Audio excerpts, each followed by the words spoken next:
The Rookie of the Year race has already begun. So we talked about getting him the basketball earlier, and second side touches it. Thompson, the third and fourth picks in the draft. Scoot Anderson. The way that he went with just pure authority. Gracious, box out. Ooh. Hi, my name is Rotimi. I love basketball. I love to talk basketball, and I hope one day you can share that same love for basketball as I. So far, this year's lottery picks have all shown their worth in this year's Summer League. Brandon Miller has had a few shaky games, but it's clear that he has the ability to create his own shot and score the ball. Scoot Henderson, an athletic point who showed in his first game that he belongs in the grown man's league. The Thompson Terror Twins. Amen Thompson had a stellar first game before rolling his ankle with the Rockets, showing his playmaking prowess.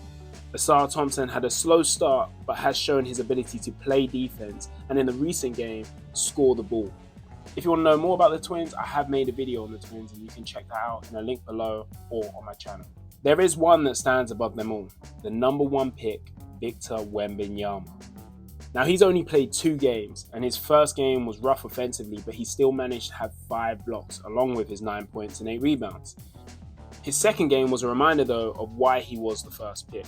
He would drop 27 points, 12 rebounds and 3 blocks on 64% shooting and 50% from the 3. Many would say that he is the clear favourite for this year's Rookie of the Year, but they all forgot about this guy. Pacers running the other way. Shepard attacking.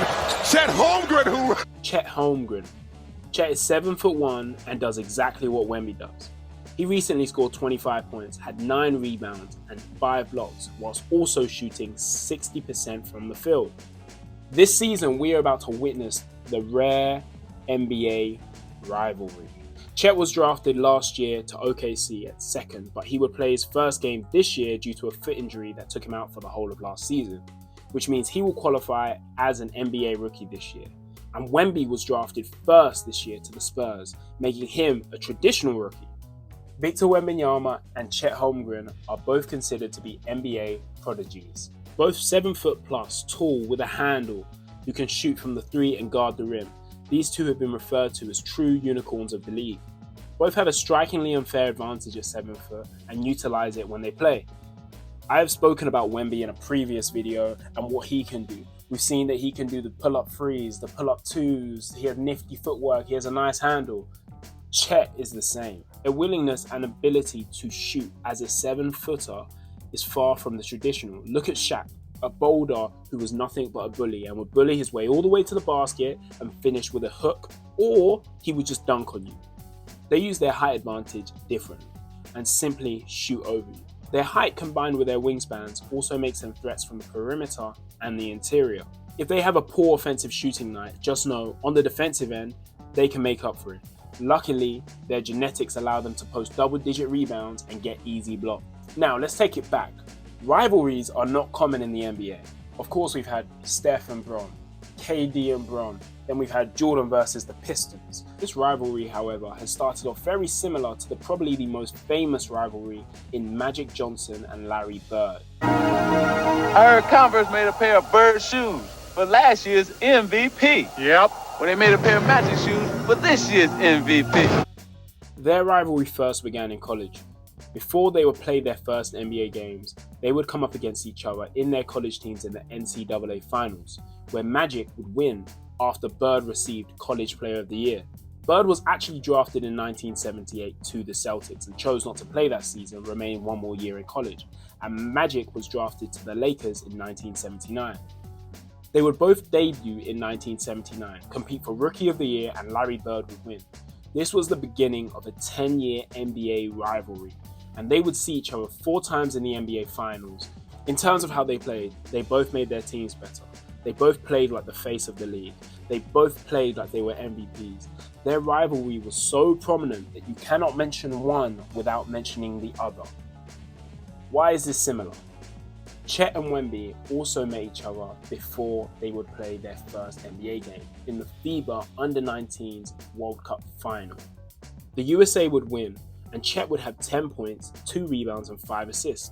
And Wemby would finish the game with 22 points, 8 rebounds and 8 blocks. Wemby would win the battle, but Chet would win the war. They were also drafted a year apart, just like Magic and Bird. The player that was drafted earlier decided not to play his first season, just like Magic and Bird. This year, we are yet to see them play against each other, but the conversations of their rivalry have already begun. Now, I am not saying they're going to be the next Magic and Bird. I'm not saying their rivalry will be exactly the same as Magic and Bird. What I am saying is there are similarities in the way that things have panned out for them so far, and their story is not yet complete.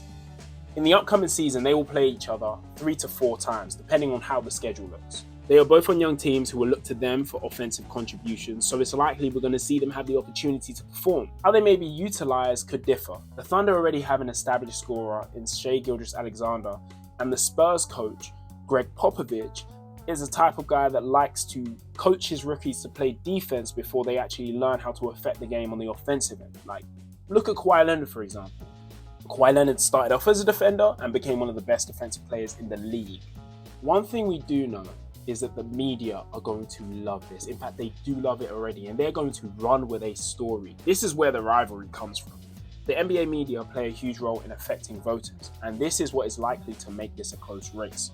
One might perform extremely well, and the other might not perform as well, but probably to a higher standard, and we will just see the NBA media comparing them over and over and over again. This is a story that has been years in the making because Chet and Wemby have such a similar style of play. Injuries, however, are always going to be a part of the game, especially when you're 7 foot. Your knees will struggle to absorb the contact all the time from the constant force applied to them when you're jumping and running, and their health could be impacted this season and potentially for the rest of their career. Now, everything I have said is if, buts, and maybes, but what we do know is that the pair bring a new brand of basketball to the NBA. As an NBA fan, I am so excited to see what this season brings, and I hope you guys can also be on this journey with me. Please leave a comment down below. Thank you very much for tuning in. Like, comment, and subscribe, and until next time.